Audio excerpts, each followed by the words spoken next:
Jambo, welcome to Kitale Nature Conservancy, a place of unparalleled beauty where culture and nature intertwines to create unforgettable experience.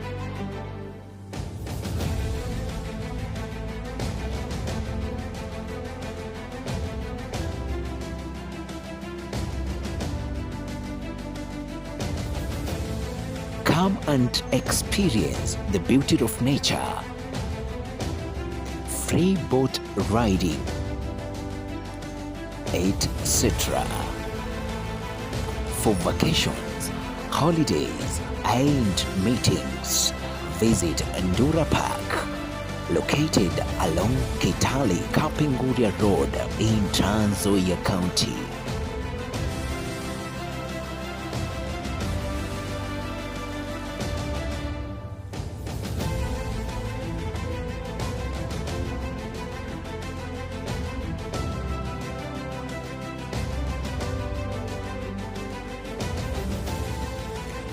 Kitale Nature Conservancy, Ndura Park welcomes you with open arms.